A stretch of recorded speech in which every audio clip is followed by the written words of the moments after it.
The Isle of Arran, August 1972.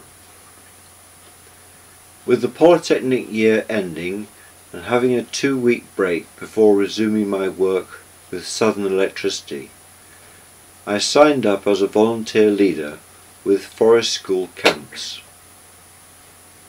Originally an interwar boarding school which lost its premises in the Second World War, it became a charity organising an outdoor camping experience for children aged 6 to 17.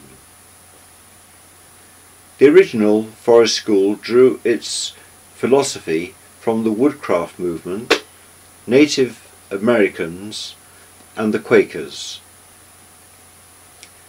Special importance was attached to the experience of boys and girls, children and adults, learning to work and play together close to nature.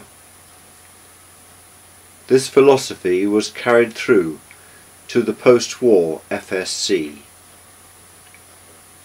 So it was that I took the London train and then the ferry crossing over to the Isle of Arran in the Western Isles of Scotland. And this was where Jan and I first met. During the first evening I walked over to the Pathfinder group, which was sitting round a campfire. Jan was also there, and we both played our guitars and sang. A few days later we went for a walk together along the beach.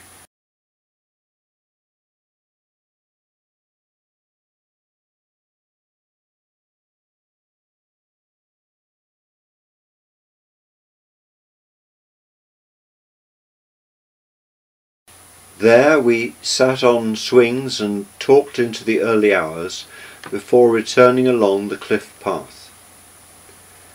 I was a leader in the Woodlings group along with Martin and Fran.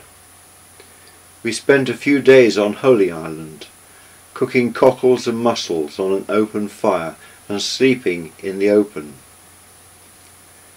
Back at the campsite I managed to cut my thumb open with an axe. It was fixed very nicely at the Island Community Hospital. At the end of the fortnight, Jan and I stayed behind to clear up camp and to explore more of the island. We returned to England via Glasgow, where we saw the young Winston, and then slept the night on Preston Station. That was until we were woken by 2 detectives who were looking for runaways. Jan left the train at Wigan and I continued on to St Pancras. As I sat by the ticket gate playing my guitar, a Caribbean porter came over and played some blues songs that he knew.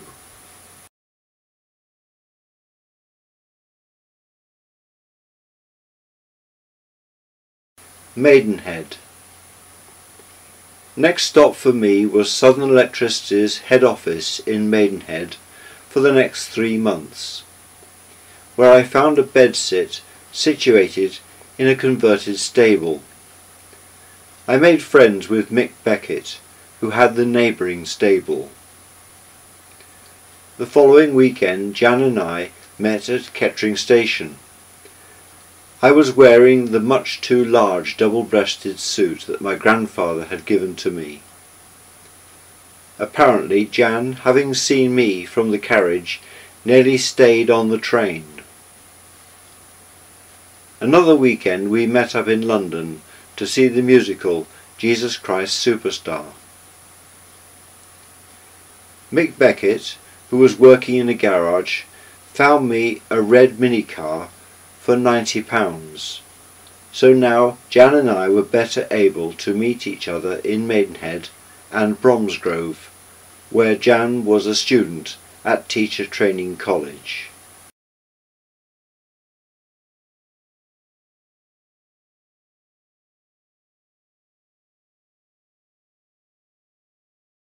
In October, Jan drove Mick and I to Hebden Bridge, where we set off along the Pennine Way.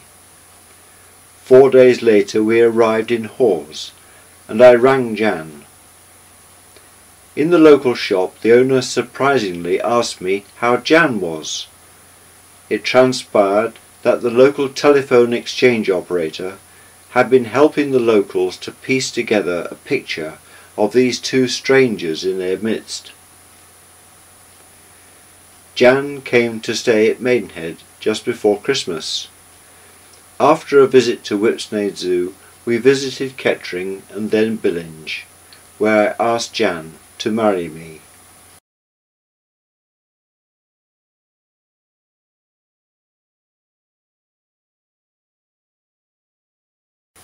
In early January 1973, I moved to digs in Tooting Bec, and from there commuted each day to Millbank, where I spent an extremely boring 3 months with the Electricity Council. After many long days of updating annual reports by going through hundreds of pages and adding 1 year to each date that I came across, I decided that a change of career was in order.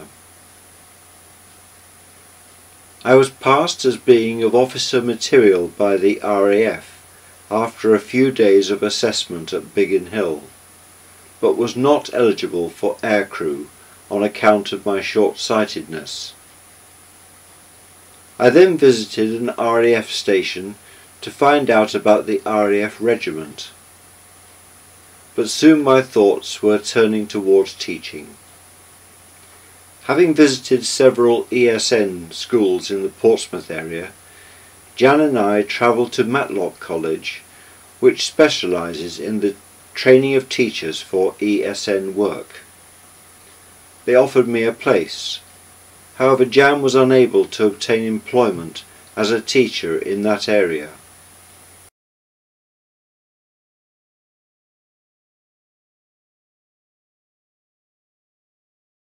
After Easter it was back to Polytechnic for the final year.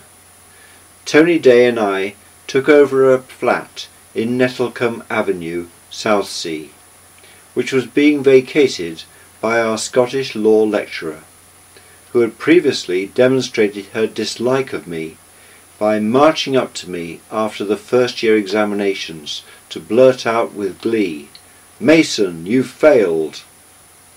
She was quite shocked to discover that I was not Mason, and when she did find Whiteman on her list, she discovered to her obvious dismay that I had obtained a very respectable 70% in the examination. However, there is one picture of her above all others that stays in my mind. It was the day in the second year when her wig got caught on the door of the lecture room as she was leaving. It landed on a desk, and her arm appeared through the doorway to hastily retrieve it.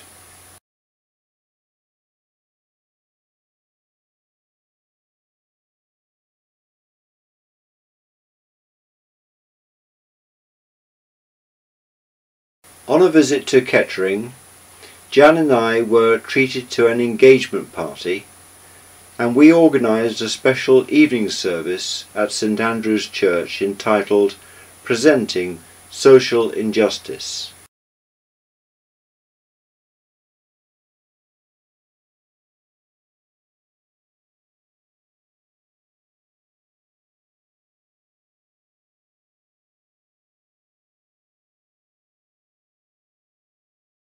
On the 14th of July 1973, Jan and I were married at Upholland Church near Wigan, in a service conducted by my father and grandfather. For this I made the sacrifice of having my hair cut short and my beard removed, whereas Tony Day, best man, wouldn't.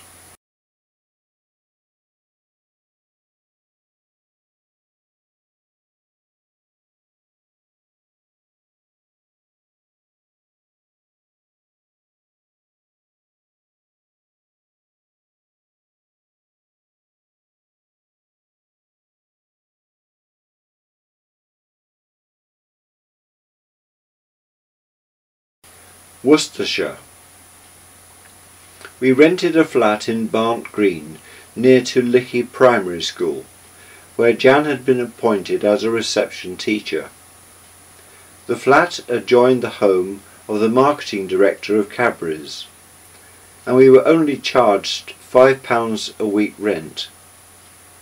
I began a PGCE course at Worcester College of Education, taking economics as my main subject. It was a difficult probationary year for Jan, as she was subjected to bullying by her supervising teacher, Mrs. Ross. She suffered for most of the year, before finally retaliating, and then Mrs. Ross changed her attitude. The comedy folk group Brownsville Band were coming to a venue in Bromsgrove, so I invited some friends from college to stay over. After college, on the Friday, our convoy of cars, which I was leading, set off from Worcester, and as we were entering Bromsgrove, I suddenly remembered that I had an appointment to give blood there. So without a word of explanation, I led them into the car park, and then on foot, like lambs to the slaughter, they followed me into the building. The blood transfusion service got 6 extra pints that day, but not from Clive, who spun around on his heel when he saw where we were, and was promptly very sick on the pavement outside.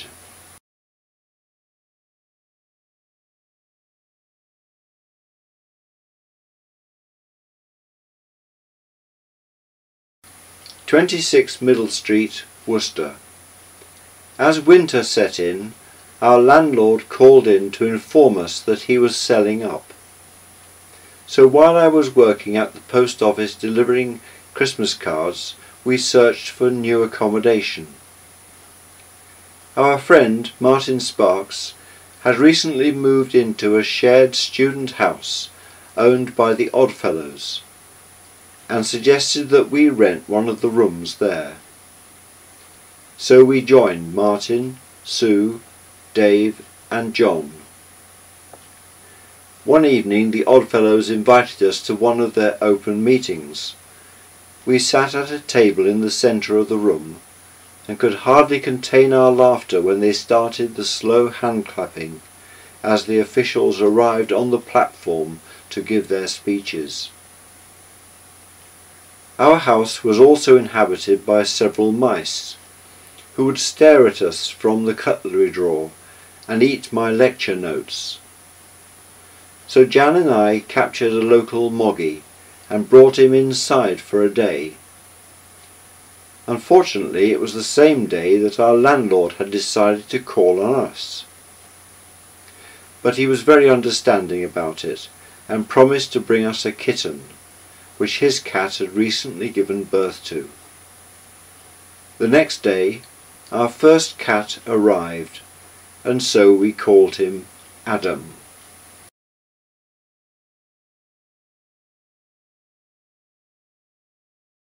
Further education. The teaching practice element of the PGCE course took place at Evesham College of Further Education, and I was given a lift in each day by a law lecturer whose mother had taught me piano when we lived in Abington. His father, Frank Smythe, had taken part in 3 Everest expeditions in the 1930s. The team of lecturers at Evesham were very helpful, and I soon found my feet and so enjoyed teaching there. As the summer arrived, I began to search for employment as a further education lecturer.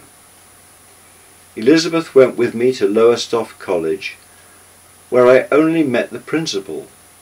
The head of business studies had for some mysterious reason been hidden away, who told me that he had 2 more people to interview, that I should ring for a decision the next day.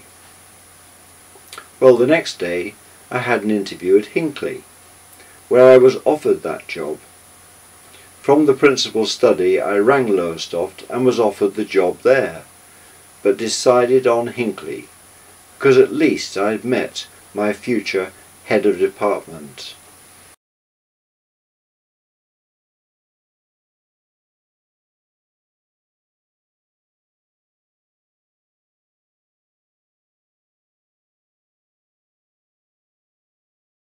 August 1974. Grandpa Whiteman and Auntie Gladys marry at Duston Church. Grandpa Bradley had died, and Grandma Bradley, at the front of the group photo, had moved to Lalgate's care home in Northampton.